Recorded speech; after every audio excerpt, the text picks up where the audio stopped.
Big welcome to our channel. We are team crushing the meta, and you can call me D-Boy. I'm here for you guys with a fast deck profile of Kagero. This is the hand trap version of the deck.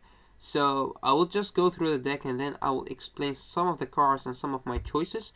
And also, if you wanted to play the deck differently, which choices should you, or what are your options that you could play. I played this deck last Sunday in a tournament. It was a smaller tournament, but still, I did reach the finals. I played against Blazing Paladin. He won fair and square, but I didn't really had a very strong hand to play with. It was, yeah, but doesn't matter. As I said, he won fair and square. So let's just get through the deck profile, and I will, as I said, will be explaining some of the cards. So for the grade 3 lineup, I still play the triple 3, as I like to call it. So three of the end, 3 of the cross, and 3 of the legend. If you don't want to play the legion, then I would recommend playing, let's see which options you have. So you could play the old Dragonic Overlord, but you could also play the Break Right, which is Dauntless Drive Dragon. This is also a very strong combination, but your opponent with if they are experienced with Kagero, they would be able to play around this combo, but it is very strong. Also, because you have now a lot of options to stride, then he is still very good as a 11k base Vanguard. And otherwise, as I said, you could just play the old Dragonic Overlord. I would not recommend playing the Dragonic Overlord the Break Right in this deck because he doesn't really combo really well with the Legend. But if you want to play him, then I would recommend playing 2 copies of him and 2 copies of the Rebirth. Then that combo is still pretty okay, especially if you're playing against Link Joker. So for the grade 2 lineup, before we go into that, I would like to go into the grade 1 lineup. It's all because it will explain the grade 2 lineup better. So start up with 3 copies of the Stridefather, because sometimes you want to stride, but you don't want to discard your grade 3s. That's why you play him. 3 copies of the Hand Trap. He's really good. Does really good against decks like Gear Chronicles or decks that play Commander, or anything that plays anything that is on the field that you want to kill in your opponent's turn. Like when you're playing against decks like, let's say, Bermuda Triangle or Aqua Force. I do like this card a lot.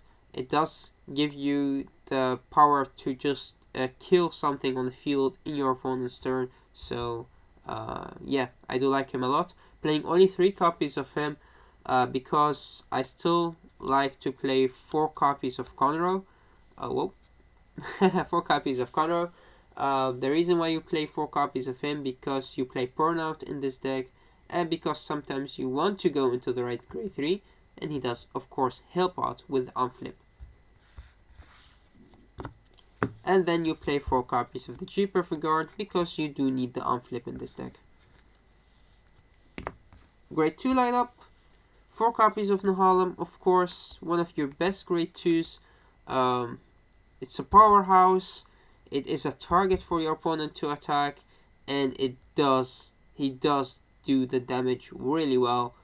Being able to put the crit on him, attacking for 12 by himself, using his skill and getting an extra trigger would put him at 21, 22 is 21 would put him at 21, which is a very good number, unboosted with only 1 trigger. It's a very good card and does help out with the columns that Kagero doesn't have. And then playing 3 copies of Burning Horn Dragon. As you have seen, the grade 1 lineup is pretty different, so you don't really have boosters on the field. That's why you play Burnout or Burning Horn. Yeah, because he does still do the job without having a booster behind him. And then playing only 3 copies of Dragonic Burnouts. Uh, the reason why I play 3 copies of him, because sometimes you want to empty out your soul. Let's say when you play the Legion and then you ride on the top of the Legion and you want to Legion again, then he's really good. That's when you play against Machining. Also, you do want to get the early retire when you use his skill combined with Conroe's skill to just kill something on your opponent's field, let's say a starter or anything that you want to get rid of before they go into the grade 3s or before they stride. Another card that could do the job pretty well is Neoflame, but I like Burning Horn or Burnout Dragon more than Neoflame, so that's why I'm using it. Also, I don't use the Legend or the Great. I don't use the Great in this deck, so there is, in my opinion, no reason to run him.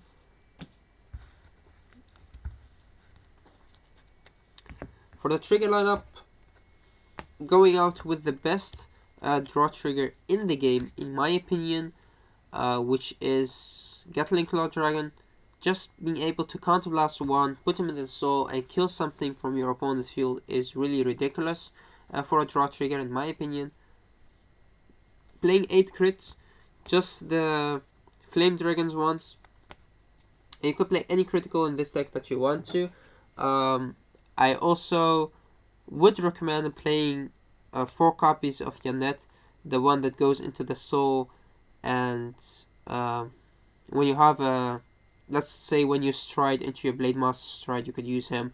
But I do like to play just the Flame Dragons more, because when you go into the Legend using his skill, you could still get a 10k. Sometimes you don't have any 10k in your hand to defend yourself with. That's why you could be able to take one of the crits out, and if it was the Blade Master crit, then you can't take it. And then playing 4 of the heal triggers, also Flame Dragon ones, because as I said, you want to be able to get them into your hand while using the Legend skill. So yeah. Then for the strides, let's start up with the G Guardians. You play 1 Desmule, because sometimes Dimension Police is a pain in the you know what. And also you sometimes want to guard your Nahalims, so that's why he's still good. 1 Screw, because you don't really have any a G Guardian that is 25. So when you play against decks like Dark Regulars or any other deck that you can't guard from your hand, then he's really good. Or when you can't guard with a Perfect Guard or the Great Zeros, then he does help out. Playing 1 Protective Orb or the one that get out into 20k Defending Shield is really good, because this card does mean that your opponent would have to commit to the field to not give you the 20k shield, but also when they attack your Vanguard, sometimes with their Vanguard, then he does help out, because going out into 20k shield without having to discard anything is good, in my opinion. Only 1 Defeat Flare. I don't really use him a lot, but when you use him, he does the damage really well. The reason why this card is still so good and still is played is because you sometimes have the option to use him, and when you do so, as I said, he does the damage really well. He could just kill your opponent's combo, and that's why he's good, in my opinion. You do need to put up a good setup play for him, having the grade 3s in your drop zone, use him at the right time, but otherwise you could just take him out and play 3 copies of the Dial Griffin. The reason why you could take him out is that your opponent is still afraid of him even if you don't play him, because when they see him it's too late, but sometimes they just play the deck differently because they just don't want to lose their front row. So that's why, in my opinion, he's good even if you don't play him. and playing 2 Deny Griffin, there hasn't been any opportunities that I wanted to play more than 2. 2 is, yes, just enough in my opinion, but you could play 3. I mean, it's always good to just deny a Griffin your opponent, but remember, it does still cost a counterblast, and you can't really afford to just use that much deny Griffins. 2 copies of the Ace, 2 copies of Lex Press, just 2 on 2 are enough in my opinion. You could play 4 copies of the Ace. You could also play 4 copies of him, but I don't really see any reason why you should do so. And then, of course, playing 4 copies of Titan. My opinion, pretty good stride. I'm really happy that this card is also usable for Overlord. But on the other hand, also, if this card was only for Blade Master, then we would have seen more Blade Master decks. But yeah, it's a really good card. I do like him. Being able to retire something from your opponent's field and getting an extra critical is really good. Especially when you use these 2 as your first stride.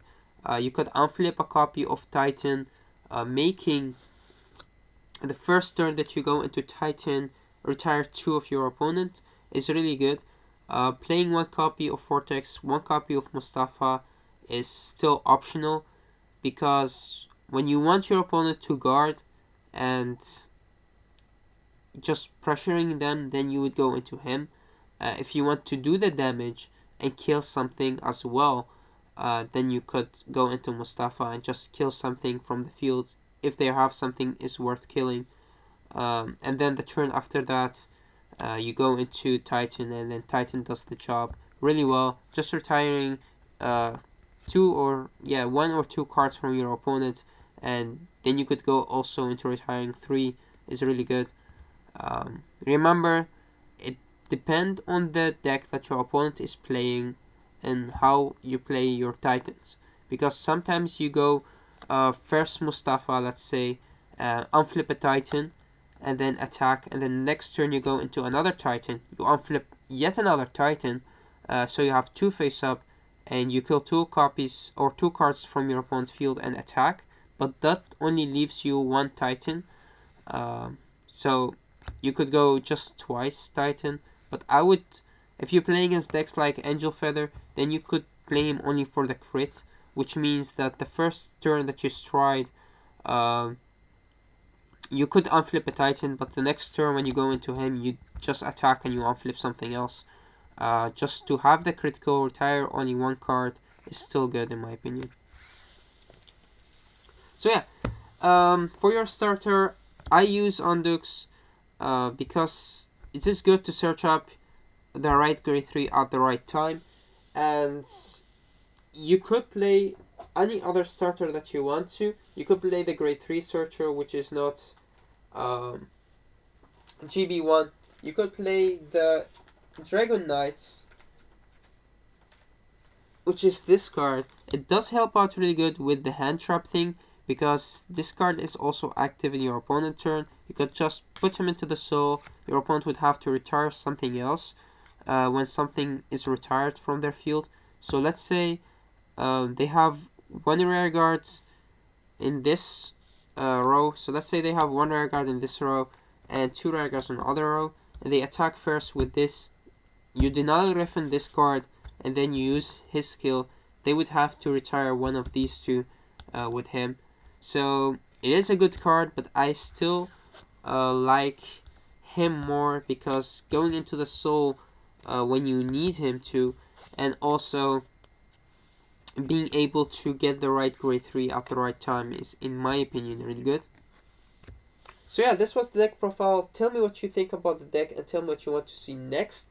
Yeah, thanks for watching. Until next time.